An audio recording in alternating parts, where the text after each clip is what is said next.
Boxing fans, Miguel Maravilla here with you, bringing you a recap of Vergil Ortiz's first round knockout of Fredrick Lawson. It was a premature stoppage. What can I say? It's the same referee that let Corrales Castillo go on, the same referee that had blood on his shirt, the same referee that recently made a premature stoppage as well in stopping Raul against Barroso. But anyways, you had Ortiz back in the ring for the first time in a year. He didn't get the work in. He didn't get enough work in. He will be back soon, that's for sure. Then on the co-feature, you had Ismael Barroso. He was a plus 400 underdog, but I actually cashed in on that. I did place a wager, and a big win for him in winning the interim WBA super lightweight title. Also, Arnold Barbosa with his Golden Boy debut, and Curiel with his impressive win. Take a look. In the opening bout of the DAZN telecast, NABF welterweight champion Raul El Cougar Curiel stopped Elias Diaz in 8.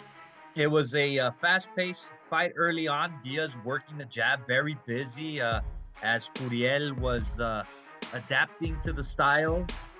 Early on, Diaz was having the rounds. He was the one that was active. However, a little bit past the third round, it was Curiel that began to connect with the big punches, and he cut Diaz in the eye, which limited his vision. And from there on, Diaz was getting work to the eye, and just constant pressure from Curiel is what did it, as the ref had seen enough and stepped in to stop the fight at 106 of the 8th round, as Curiel remains unbeaten, 14-0, 12 knockouts.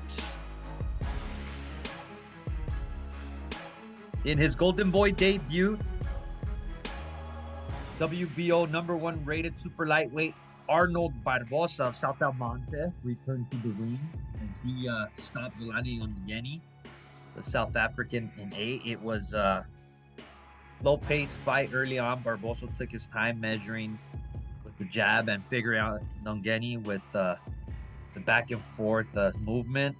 However, Barbosa just began snapping his punches. He began letting the rust off, and he worked Ondieni for a total of 8 rounds, as it was just too overwhelming for the South African fighter, as the pride of South Almonte was too much, as the corner stopped it after 8 rounds.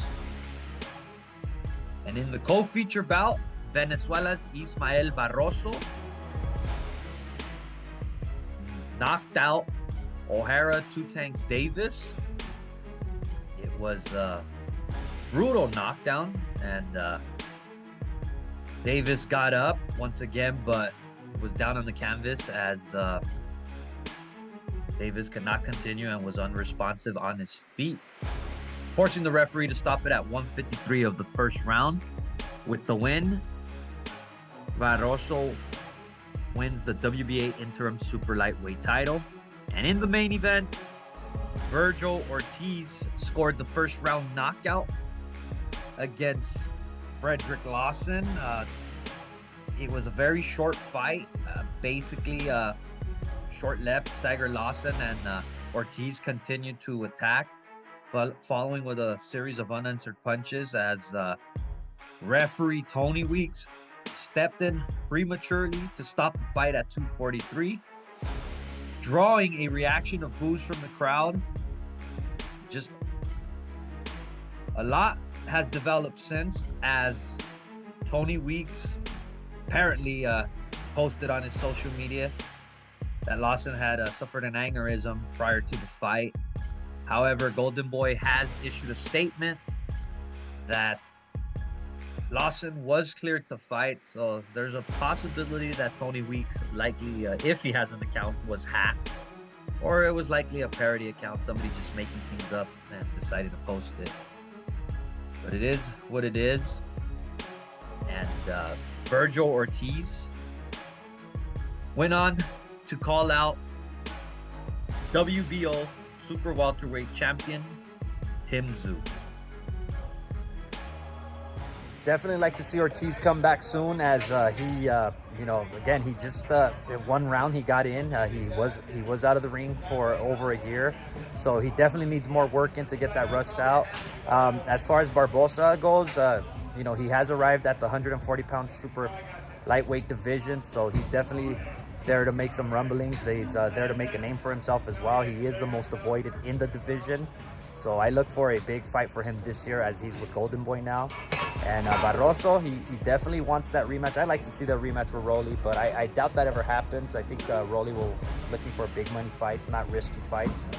And as far as Curiel goes, well, not very impressive, but he always gets the job done, and he keeps piling up wins. He's going to be a very dangerous, avoidable fighter. He's going to be one of these low, you know, low reward, high risk type of fighter, but a lot to look forward to in 2024, especially with Golden Boy also signing Jose Ramirez. So that's a possibility. We might see him go up against Barbosa. Who knows? But a lot to look forward to in 2024.